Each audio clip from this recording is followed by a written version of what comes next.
Hello दोस्तों, नमस्ते, राधे राधे। मैं आपकी साधना दुबे आज आप सभी के सामने एक छोटा सा पचरा गीत लेके आई हूँ। दोस्तों, आप लोग सुनिए, सुन के आनंद लीजिए।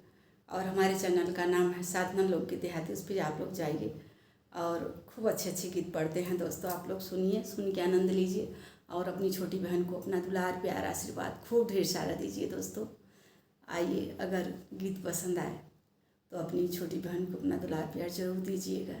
आइए, देर न करते हुए गीत को आगे बढ़ाती हूँ। जियराया आनंद होई जाई हो, जहाँ निकलई भवानी। जियराया आनंद होई जाई हो, जहाँ उतरई भवानी। उतरई भवानी हाँ मोर महारानी, उतरई भवानी हाँ मोर महारानी। जियराया आनंद होई जाई हो, जहाँ उतरई भवानी। जियरा खुशी होई जाई हो, जहाँ उतरई भवानी। ना हमरे मैया के महला दुई महला, ना हमरे मैया के महला दुई महला। पल में महल बनी जाई हो, जहाँ उतरई भवानी। पल में भवन बनी जाई हो, जहाँ उतरई भवानी। जियराया आनंद होई जाई हो, जहाँ उतरई भवानी। ना हमरे मैया के खेती न बारी, ना हमरे मैया के खेती न बारी। अक्षत चढ़ई थाली थाली हो, जहाँ उतरई भवानी।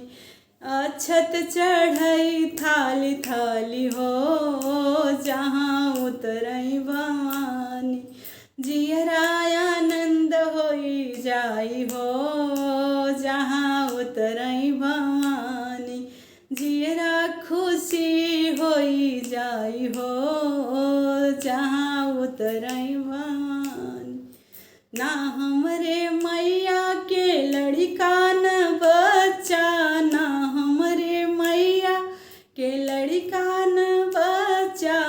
लोगवा कहई महतारी हो, जहाँ उतरई भवानी। लोगवा कहे महतारी हो, जहाँ उतरई भवानी। जियराया आनंद होई जाई हो, जहाँ उतरई भवानी। जियरा खुशी होई जाई हो, जहाँ उतरई भवानी। ना हमरे मैया के त्रिशूल न भाला, ना हमरे मैया के त्रिशूल न भाला।